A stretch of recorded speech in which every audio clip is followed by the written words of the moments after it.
Hello and welcome to another episode of Daily Debrief, your primer on some of the top stories from around the world.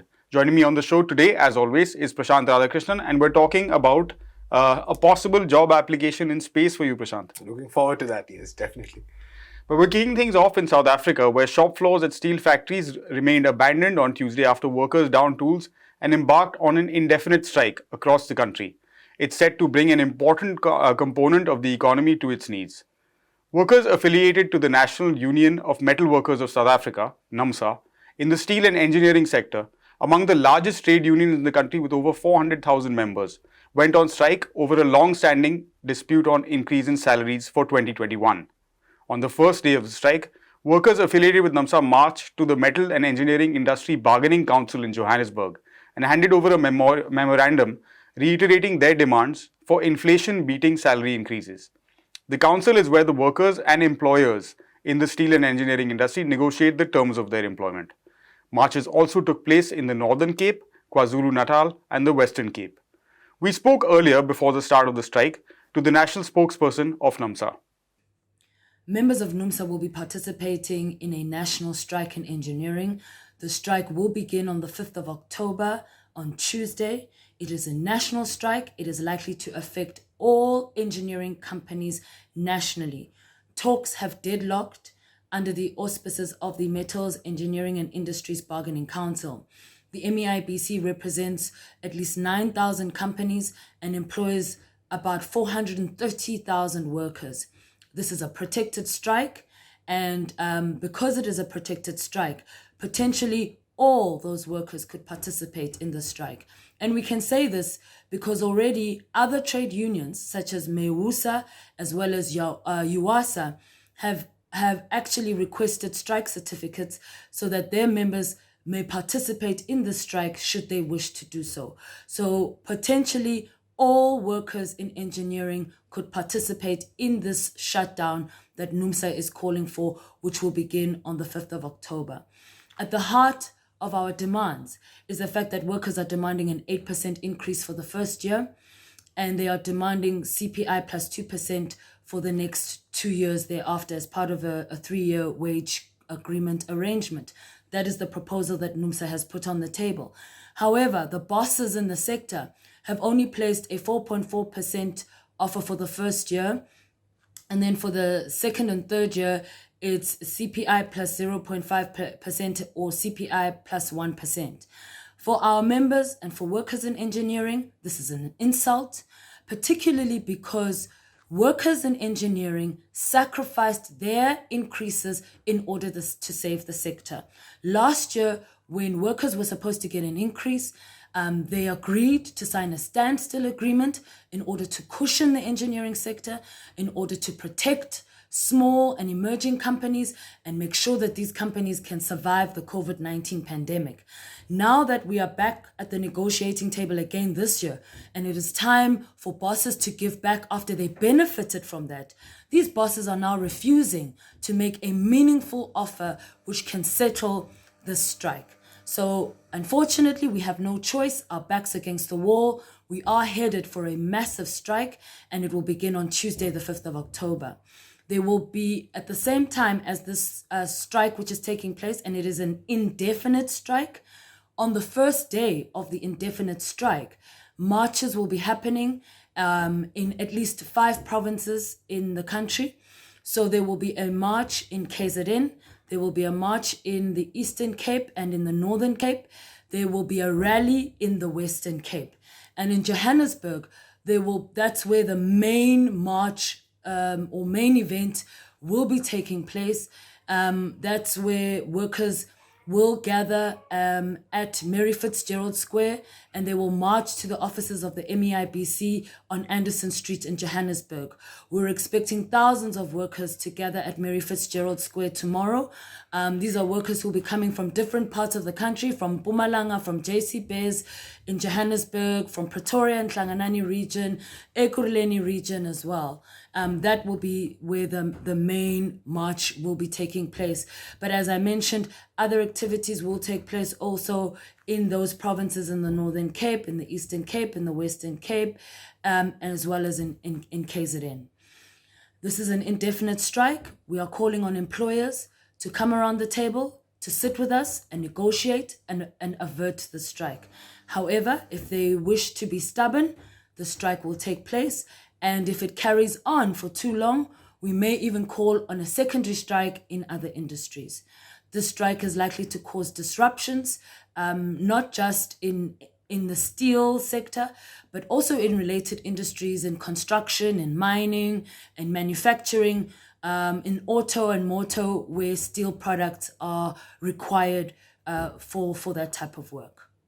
So, Prashant, as we heard, COVID has had a major impact on the lives of workers and their families. And despite all of that, in this particular sector, thinking about the future of the industry, of the sector, workers agreed not to take any increase in 2020. Right.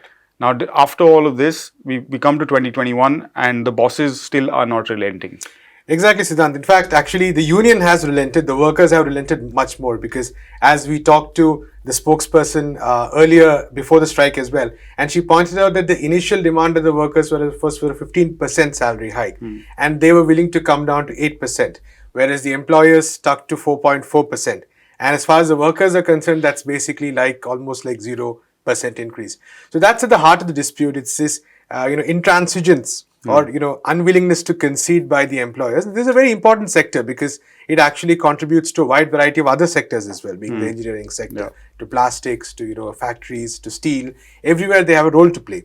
So this is one of those core sectors of the country. The workers of this sector being in a good position to work, to have proper livelihoods is essential for the economy as a whole. So we always know that the media is happy to point out workers who go on strike as some kind of disruptors or anti-social elements. But the key issue here is that at the end of the day, I think that NUMSA's General Secretary, Arvind Jim, made a very good point some days ago. He said that people talk about the economy as though there are no workers involved, no people involved, So the economy is, who runs the economy? It's the workers, it's the people who run the economy, right? So at the end of the day, when these kind of negotiations come up, and NUMSA has been in the forefront of negotiations in many sectors like this. Right. So they have fought actions in the aviation sector, in many other sectors, to protect the benefits of workers. And I think this strike, and it's quite a big one, it's an indefinite one. We don't know how, whether the employers will see reason or maybe decide that there is a need to compromise further and they may come up with a proposal, hopefully, but we don't know about that. But really, so nothing yet from the employers? As of shooting, nothing yet, but that developments could change because it's an indefinite strike. And I think there's been a massive mobilization in terms of numbers, a very important, almost a landmark strike actually. So I think what these kind of actions also kind of show is how the impact of COVID-19 has been affecting various countries in the world as well. So the spokesperson also said that last year many workers even struggled to get the benefits that the government had promised them. There was a promised government aid which many workers struggled to get. And in between this, when asking for an 8% hike is really not much. And when we talk about recovering the economy, the question is not just whether the employers make profit. Right. It is also that people need money in their pockets to actually buy stuff. There has to be demand. Right? Yep. So there has to be demand, and there has to be people who can meet that demand.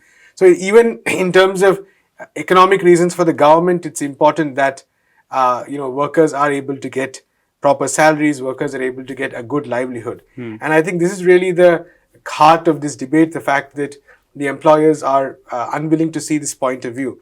And we need to see, of course, how in the coming days the strike will proceed.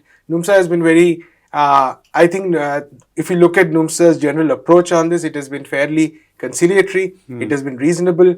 It's not that they're saying that, they're also not happy going on strike, but they are very clear in pointing out that there is right now no other option. So a very important labor action in South Africa, a very key country in the world right now, because of its economic situation, because of its COVID situation. And I think a lot to watch and observe in terms of how this action proceeds, because this may have, this is something that workers in other parts of the world, especially in other parts of Africa, will also be looking at. Trade unions, workers' organizations, in terms of wage hikes in sectors such as these. Yeah, because of course COVID-19 means workers across the continent and around the world put their backs to the wall. Exactly. Right. We'll move on to our next story, which is the sentencing of Stephen Donziger, United States-based lawyer, known for a landmark lawsuit against corporate pollution in Ecuador. He was sentenced to 6 months in prison on Friday, October the 1st, after being held guilty of contempt charges. Donziger was already under a court-imposed detention for 787 days on the day of the sentencing as he fought a skewed legal battle. The sentencing handed down by senior district judge Loretta Preska of the U.S. Southern District Court of New York was on a 2018 contempt court case raised by another judge, Louis A. Kaplan, from the same court. On June 26 this year, Donziger was held guilty of the 6 charges of contempt raised by Judge Kaplan. The guilty verdict was arrived at after multiple delays and a trial without a jury.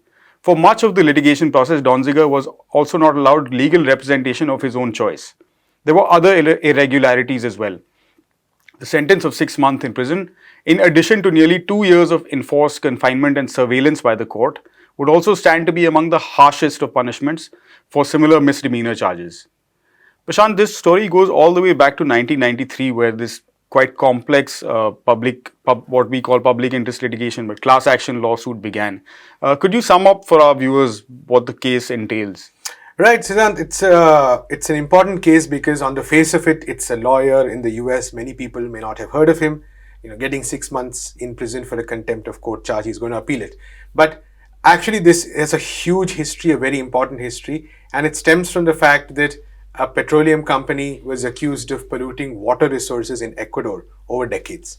And later reports found that it was not only pollution of water, but in fact the destruction of an entire culture, the threats to various communities, indigenous communities that took place because of the extent of pollution that happened. Now, this company was bought by the giant Chevron.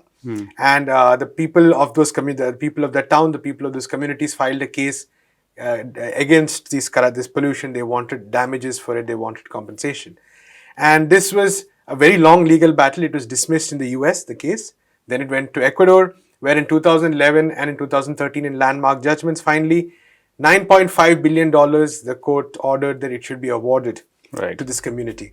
Now, Chevron, international oil company, a massive amount of money, no one is denying that, 9.5 billion peanuts. But this company actually resisted this verdict. It did everything it could to overturn it. And one of its key strategies was action against Donziger, who was representing these communities in Ecuador. So through a series of, and there's a very long, complex process involved here, but through a series of actions which many have questioned, many legal observers, many journalists, many have questioned and claimed that it was a wrong thing to do. Donziger himself was convicted under various charges. And finally, one of those charges included contempt of court by this judge that you mentioned. And he has been in prison for 787 days. So there have been a number of organizations which have written out saying that the way in which proceedings have taken place against him is really, it's condemnable, it's absurd. The kind of charges that have been leveled against him are unreasonable and disproportionate. But the fact is that, like you said, he has been under house arrest for 787 days. And now he's been sentenced to 6 months in prison. 6 months. Right. So this is an unbelievable amount of persecution that one man is facing for standing up for the rights of people who were affected by a big corporation. And like I said, over the years, the legal proceedings have gone into all sorts of directions. I think Donziger's contempt, one of the charges is that he did not hand over his devices to Chevron, the company he was arguing against. So that was, I think, one of the charges. So really a very, it's a very decayed, it's very difficult to understand, both in terms of its complexity and in terms of its outcome. Because, so I think there's been a lot of calls on the US government also to sort of conduct a proper investigation. And because at the end of the day, it's really a question of justice for Donziger, of course, but also for those communities who suffered over the decades. And Chevron and other oil companies which have, for instance, in cases in the global north, often these companies have paid up, damages for similar actions. So the question is, why not in Ecuador? And then really other questions arise regarding how the legal systems are being manipulated to prevent these kind of payments as well. And how some of these companies, when they operate in the south, also receive inherent protections from potential damages. Exactly. In 2020, Prashant, I believe a number of Nobel laureates even wrote an open letter condemning this kind of judicial harassment. What next now for Stephen Donziger? He's, of course, not allowed to practice, I believe, as well. Right. And he's not even got bail while appealing the sentence, which is again unusual because it's a 6-month sentence on a contempt charge, you can get bail. But and like you pointed out, the 6-month sentence is one of the harshest for this set of crimes. So it's not only, by the way, the Nobel laureates, even a UN working group on arbitrary detention just some days ago, on I think September 30th or 28th, released a report where they were very, very critical of the kind of charges that were leveled against him and the whole legal process itself. So this is a a very prominent body. This is not, you can some maybe say some, it's not just some activist, so to speak. This is a UN working group on arbitrary detention, and saying that this kind of, the way he's been treated is extremely condemnable. So big question in terms of, and like I said, this question is not just about the freedom of one person, but a larger question of justice for hundreds of thousands of people, probably an entire community. So really, we need to see if the higher courts in the United States will actually take a deeper look into this issue and deliver a more reasonable judgment, will take all these factors into consideration. In fact, I think Donziger's lawyers had asked that the UN working group's report be taken into consideration. It was not. Talking about Donziger's lawyers, some of the stories are really strange to believe, because like you said, at some point a lawyer was appointed for him by the court with whom he had previous rivalry over some other issues. So that lawyer was appointed to represent him. Some of the lawyers of his own choice were disqualified. And incidentally, the contempt of court charges were actually argued by a private firm and not by a public prosecutor, because the public prosecutor said that he would not take up the charge.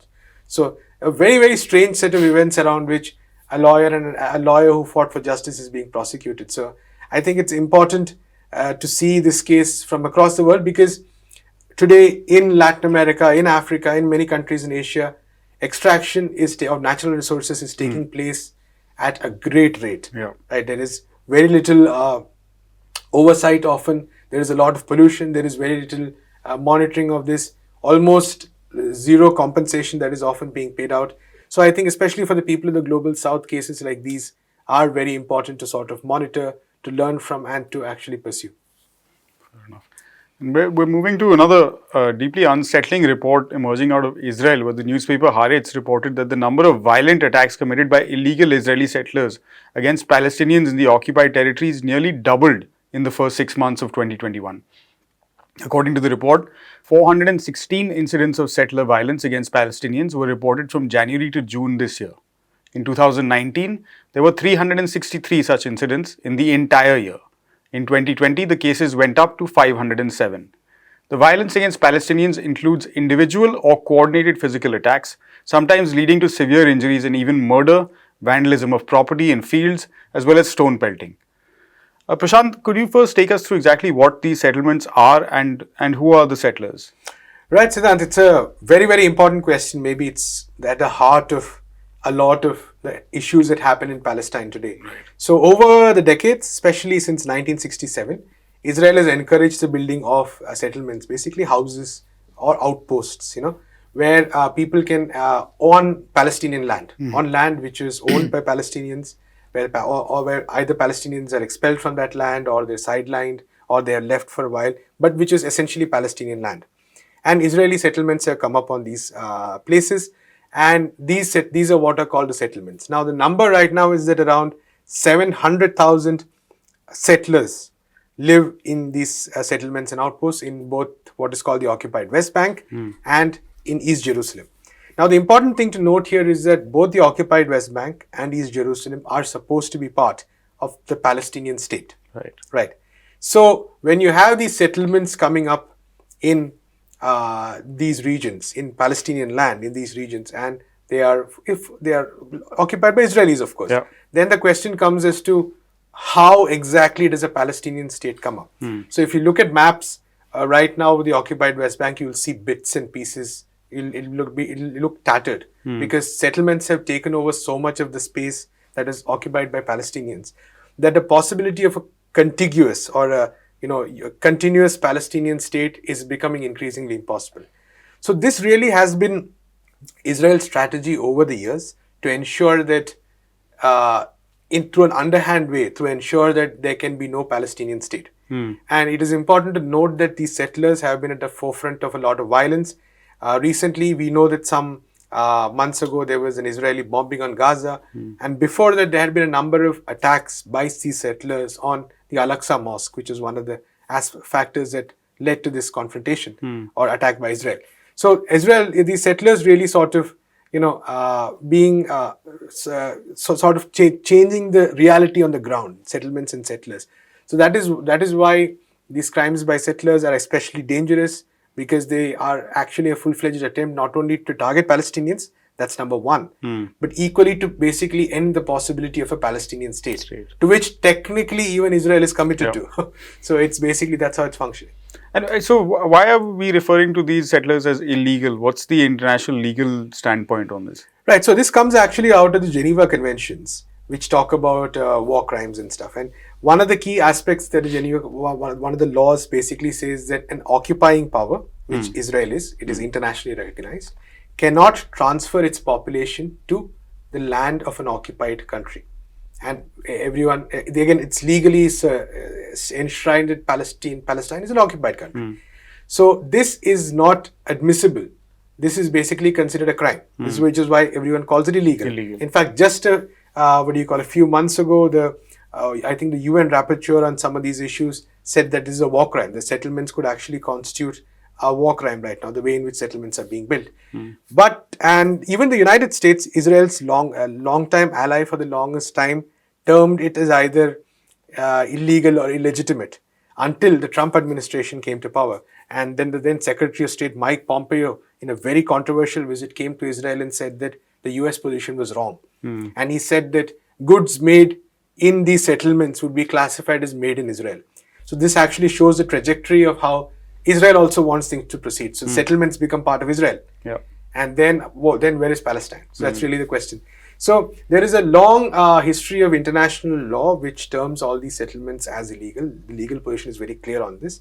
What Israel is doing is, like I said, changing the facts on the ground and taking it to a position where people say that, okay, it's illegal, but what do you do? There are hundreds of thousands of people living here. You can't just move them out. So that's what Israel is pushing for. But this, I think, is a very key aspect of struggles as far as the Palestinians are concerned. For instance, the boycott, divestment and sanctions movement, or the BDS movement, for instance, very clear on the fact that they, that is one of their core areas of opposing. They in fact try to boycott companies which have dealings with these settlements. And they often issue boycott calls for some of these companies. Some companies have actually been forced to withdraw from these settlements or withdraw from commercial establishment relations with these settlements because of that kind of pressure. So really settlements and settlers are really at the, it's one of those flashpoints right now, and it wouldn't be wrong to say that they're the vanguard, so to speak, settlers of a particular project that Israel is trying to create in Palestine right now. Absolutely. And I think one of the most disturbing things about this particular report that we were referring to was how the law enforcement setup or paraphernalia in the Israeli state is creating an atmosphere that sort of allows this to happen. Exactly. With some kind of an idea of the settlers needing to blow off steam and such like. Precisely. As if it's a normal course of action. But we'll keep an eye on, of course, all of this. And finally for today, another first for Russia. After putting the first dog and the first man and the first woman into space, the Russians have pulled another one over their famous counterparts at the US space agency NASA. A Russian actress, Yulia Peresild, a director, Klim Shipenko, and their veteran Russian astronaut guide, Anton Shkapurlov, launched on a rocket towards the International Space Station on Tuesday, where they docked on the Russian side of the space station. They were, of course, on a Soyuz rocket, which was one of the workhorses of the Soviet space program.